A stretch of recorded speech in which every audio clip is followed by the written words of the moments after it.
ማጽናናት 20ኛ ሳምንት እርግዝናዬ ላይ ነኝ። ከሁለት ቀን በፊት ምርመራ ነበረብኝ። የመጀመሪያውን ምርመራ ካደረኩበት ከ14ኛው ሳምንት ጋር ሲነጻጸር ያሁኑ የሐኪም ቤት ጉብኝቴ የተለየ ነበር። የመጀመሪያው የሐኪም ቤት ጉብኝቴ በብዙ ፍርሃትና ነፍሰ ጡር መሆኔ እንዲታወቅ ባለመፈለግ ከፍተኛ ጥንቃቄ ውስጥ የሄድኩበት ነበር። የሐኪም ቤት ጉብኝቴን በብዙ ርህራሄና ጥበብ ያሰናዳቸው እህቴ አይዳ አብርሃም በሁለቱም ጉብኝቴ ላይ አብራኝ ነበረችና ልዩነቴ ለኔ እንደደነቀኝ ሁሉ ለእርሷም ሲገርማ ታየው። በሁለቱ ጉብኝቶች መካከል ያለውን ልዩነት የፈጠረው ሌላ ምንም ሳይሆን የእግዚአብሔር ማጽናናት ብቻ ነው። አቤቱ ለልቤ እንደ መከራዋ ብዛት ማጽናናትህ ነፍሴን ደስ አሰኛት። መዝሙር ከ94 እስከ 19። እንባዬ ጎርፍ ሆኖ እንዳይወስደኝ እፈራበት የነበረው ሰሞን አልፎ ሳቅ በሳቅ የሆንኩበት ወቅት ደግሞ በህይወቴ ጀመረ። ያለሁበት ሁኔታን ማገናዘብ ተስኖኝ ወይም ምንም የተለወጠ ነገር ሆኖ ሳይሆን በቃ እግዚአብሔር አብሮነቱን ለሰከንድ ልጠራጠር በማልችልበት ሙቀት ውስጥ ስለከተተኝ ነው። በሁኔታ ያስፈሪነት ልክ የእርሱ የበዛ ማጽናናት አገዘኝ። ለነገሩ ቀድሞም ቢሆን ፍርሃቴ ከእግዚአብሔር ጋር ያለኝ ግንኙነት ምንም ይሆናል ብዬ አልነበረም። ከመጀመሪያውም ቢሆን በእኔ መልካምነት ላይ የተመሰረተ ግንኙነት ሳይሆን በእርሱ ምሕረትና በጸጋው ሆነ በመልካም ፍቃዱ ላይ የተጀመረ ፍቅር ነውና ይጥለኛል ብዬ አልሰጋውም።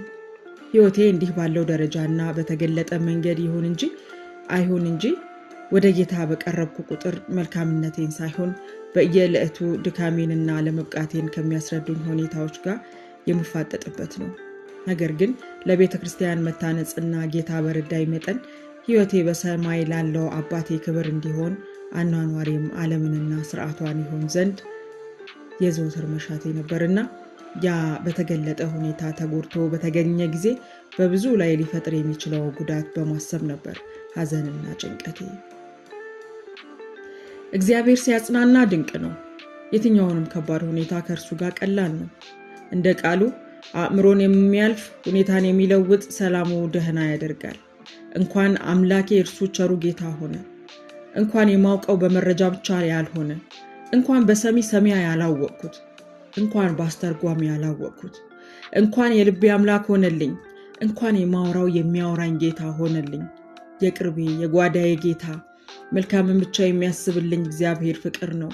ተግሳጹ ፍቅር ነው። ጉሸማው ፍቅር ነው። ፍርዱ ፍቅር ነው። ምህረቱ ፍቅር ነው። ማጽናናቱ ፍቅር ነው። የሆነው ሁሉ ሆኖ ሳለ ምንም እንደማልሆን ሁሉ ለበጎና ለእርሱ ክብር እንደሚሆን እንዳውቅ አድርጎ ልቤን ደገፈው። ጭልምልም ብሎብኝ በነበረ ሁኔታ እርግጥም ከባድ በሆነው ሁኔታ እስከ መቼም ጊዜ በላይ ቀረበኝ። አምልኮንና የደስታን መንፈስ አበዛልኝ። ለክብሩ ይሆን ዘንድ ከሰዎች እይታና ከሰዋዊ ምን ይሉኝታ አንጻር ሳይሆን እንደርሱ ፍቃድ ምን ማድረግ እንደሚገባኝ ሲመክረኝ ማስተዋልን ጀመርኩ። በዚህ መሰረት ከጥቂት ቀናት በኋላ አባል የሆንኩባት ቤተክርስቲያን መሪዎችን ያለሁበትን ሁኔታ በተመለከተ ለመናዘዝ ቀጠሮ አስያዝኩ። ጸሎት በቅርቤ ካሉትና ያለሁበትን ሁኔታ በተገቢው መንገድ ሊያውቁ ከሚገባቸው ሰዎች ውስጥ ልጆቼ ዋናዎቹ ናቸው። እስካሁን ግን ምቹ ጊዜንና የልብ ሙላትን አግኝቼ ማውራት ያልቻልኩት ታናሹን ልጄን ጸሎትን ብቻ ነው። ከልጆች ማውራት የቻልኩት ታናሹ ልጄን ጸሎትን ብቻ ነው። ከልጆቼ ሁሉ ጋር በጣም ቅርበት ያለኝ በሆንም ከጸሎት ጋር ግን ቀረቤታዬ ይለያል። በቤት ውስጥ ካለው ሁልጊዜም አብሮኝ ነው።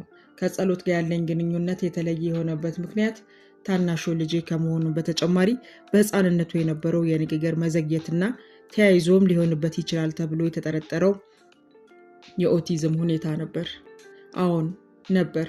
አሁን ግን ጸሎት እጅግ ብሩህ አእምሮ ያለው መናገር ብቻ ሳይሆን በጥበብ መናገርን የሚያውቅ ልዩ ሞገስ ያለበት ልጅ ነው። እግዚአብሔር ይመስገን። ጸሎት ከልጆቼ ሁሉ ቀድሞ አፉን የፈታው ልጅ እርሱ ነበር። በተለይ ከ6 ወሩ ጀምሮ የቀሚስ የለበስኩለትን ፊልም ድህረ ቀረጻ ስራን ለማከናወን በሚገኝበት የፕሮዳክሽን ቢሮ አብሮኝ በመገኘቱ ከብዙ ሰዎች ጋር የመቀላቀል ዕድል የተመቻቸለት በመሆኑ ፈጥኖ መናገርን ጀምሮ ነበር። ነገር ግን ንግግሩ ከጊዜ ወደ ጊዜ እያሽቆለቆለ መጣ። ሁኔታው መጠኑ ግር ቢለኝም ክፋት እንዳለው ነገር አልተረዳሁትም ነበር።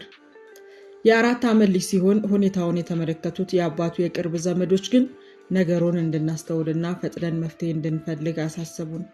እድሜው ሳይገፋና ሊረዳ በሚችልበት ጊዜ ፈጥኜ ይዤው ከሀገር እንደወጣና እንደዚህ ባለው አገልግሎት የተሳካላቸው በሆኑ ተቋማት እንዲመረመር እንዲሁም በውጤቱ መሰረት እንዲታገዝ መንገድ እንዳፈላልግ ተመከርኩ። እጅግ ግራ ተጋባው። ጨርሶ አስቤው የማላውቀውና የሚያስቸግር ሁኔታ ነበር። ምን ማድረግ እንዳለብኝ ለማወቅ መጸለይ ጀመርኩ።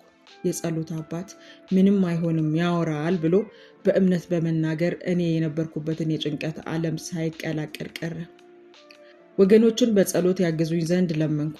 እነርሱ ጸለዩልኝ። ሆኖም ግን ብዙ ነገሬ ላይ በቀላሉ ሐሳብ ሊሰጡኝና ይመክሩኝ እንደነበረው በዚህ ጉዳይ አድርጊ ብሎ ምክር ሊሰጠኝ የቻለ ሰው ግን አልነበረም።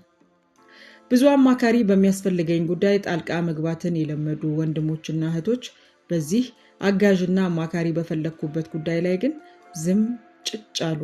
የትንቢት ስጦታ ያላቸው ወገኖች የሞሉበት ህብረት ውስጥም ቢሆን በዚህ ጉዳይ የሚተነብይ ጠፋ።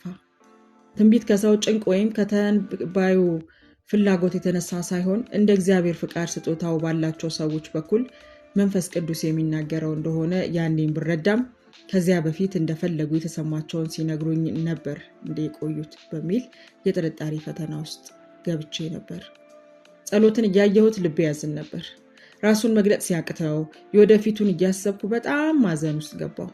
ጉርምስናውን ከዚያም ጉርምስናውን እያሰብኩ ለእርሱ ማንባት ጀመርኩ። ራራሁለት። ከቅፌ መለየት አቃተኝ። በልዩ ሁኔታ ተጣበቅኩት። መጣል የነበረበትን ጡት ሳይጥል እስከ 6 ዓመቱ ቀጠለ። በዚያም ምክንያት ከሌሎች ልጆች በበለጠ የተጣበቀብኝና የቀረብኝ ልጅ ሆነ። የሄድበት የነበረው የህፃናት ማቆያ ባለቤት የነበረች ሴት በመራችኝ መሰረት በሳምንት 2 ቀናት የንግግር እገዛ ወይም ደግሞ ስፒች ቴራፒ ማግኘት የሚችልበትን ተቋም ጎበኘን። በዚያው የተፈለገውን እገዛ ማግኘት ጀመረ። በመቀጠልም ገብቶበት በነበረው የማልድ ትምህርት ቤት መጠነኛ የንግግር እገዛ ስልጠና የነበራት ሴት በማግኘቴ ተጨማሪ ጊዜን ከእርሷ ጋር ማሳለፍ ጀመረ። ይህ ሁሉ ሲሆን ታዲያ ለዘለቄታው ምን ማድረግ እንዳለብኝ ገና ለኔ ግልጽ አልነበረም። እንደተመከርኩት የተሻለ እገዛ ወደሚያገኝበት ሀገር መሄድ ለእርሱ የተሻለ የምርመራ ወይም አሰስመንት እንዲሁም የእገዛ እድል የሚፈጥርለት እንደሆነ ባውቅም ሌሎች ልጆቼን ትቼ ለረጅም ጊዜ መሄድ ደግሞ የሚያስፈራ ሆነብኝ። አስፈልጋቸዋለሁና መላውን ቤተሰብ ይዞ ጠቅልሎ ለመሄድ ደግሞ በህጋዊና በሀቅ መንገድ እንዴት ማድረግ እንደሚቻል የሚመራኝ ሰው አላገኘውም ነበር። ለቫኬሽን ሄደሽ አሳይለም ጠይቂና ነበሩ የሚቀርቡልኝ። ያንን ማድረግ የሚችልበት የእምነት ህይወት ውስጥ አይደለሁምና ልሄድበት የሚችለው መንገድ አልነበረም። ስለዚህ በእግዚአብሔር እርዳታ አንድን ነገር ወሰንኩ። ራሱን እግዚአብሔርን ሁሉን ቻዩን ስለ ልጄ ጸሎት ልማጸነው ወሰንኩ። ስለዚህ አንደበቱን ይፈታው ዘንድ በሚገባው ንቃት ይገኝ ዘንድ ፈቶም ለራሱ ይጠቀምበት ዘንድ እየጾምኩ መጸለይ ጀመርኩ። ከመባባቴ ብዛት እንባዬን እየቀባው ጸልይለት ነበር። ያንን እያደረኩ ለረጅም ጊዜ ቆየሁ። እግዚአብሔርም ሰማኝ። በእኔ ጸሎት ሳይሆን በጌታ ምሕረት የጸሎት አንደበት ተፈታ። ጸሎታችንን እንደ ፈቃዱ የሚመልሰው ሉዓላዊ አምላክ ልመናዬን ሰማኝ። ለልጄ ለጸሎት ምራራለት። ጸሎት አሁን በመንፈስ የተቀጣጠለ ራሱ መጸለይ የሚወድ በየዕለቱ እግዚአብሔርን የማመሰግንበት ብሩህ ልጄ ነው። እግዚአብሔር ይመስገን። አሁን ያለሁበትን ሁኔታ በጌታ እርዳታና እርሱ በሰጠኝ የንግግር ጥበብ ለልጄ ለጸሎት ባስታወስኩት ጊዜ በተቀላቀለ ስሜት ነበር ምላሽ የሰጠኝ። በመጀመሪያ ደስታውን በከፍተኛ ስሜት ገልጾ ከዚያ ግን ጥያቄውን መጠየቅና ግራ መጋባት ጀመረ። Does that it mean you had sex? You had sex without marriage? But you're the godless woman, I know. እያለ አከታትሎ ይጠይቀኝ ጀመር። በልቤ የጌታን እርዳታ የለመንኩ ማስረዳት በቻልኩት መጠን ማድረግ ያልነበረብኝን ነገር እንዳደረግኩ ያም ኃጢአትና ጌታ የማይወደው ነገር እንደሆነ እግዚአብሔርንም ይቅርታ እንደጠየቅኩትና እንደታረቀን ነገርኩት። በዚያ ሁኔታ ውስጥ ግን እግዚአብሔር ለኔና ለቤተሰቡ ይሆን ዘንድ ስጦታ ሊሰጠን እንደወደደና እኛም አመስግነን ልንቀበል እንደሚገባ አስረዳሁት። እርሱም የምነግረውን በመቀበል ካዳመጠ በኋላ I know, but I still can't believe you had sex በማለት ግርምቱን በድጋሚ ገለጸልኝ። እኔም በዚህ አጋጣሚ ልጆቼ ከኔ ከማሰበው በላይ በህፃናት ንጽህና ላይ እንዲኖራቸው ስለሚጠበቀው አቋም በሚገባ እንደተማሩ እንዳውቆነ ጸሎት በማግስቱ ወደ ትምህርት ቤት አልሄድም አብሮኝ ሊሆን እንደሚፈልግና ሊጠብቀኝ እንደሚገባ ገልጾ አሳመነኝ። አብሮኝም ሲንከባከበኝ ዋለ። እንክብካቤው እስከ ዛሬ እንደቀጠለ ነው። እኔ ያደርገዋለሁ አንቺ ረፊ እያለ ብዙ ያግዘኛል። ሰላምታው ከደህና ዋልሽ ወደ ደህና ዋላችሁ ተቀይሯል። ብዙ እየቀለደም ፈገግ ያሰኘኛል። ለታላላቆች ወንድሞቹ ክርስቲያንና መንግስቱ በቶሎ እንደነግራቸው እየወተወተኝም ነው። በቶሎ ለነግራቸው እንደሚገባ ማውቃለሁ። አሁንም ግን ልክ ለጸሎት ለመንገር እንዳገኘሁት አይነት ምቹ ጊዜንና ቦታን እየፈለኩ እየጸለይኩ አለሁ።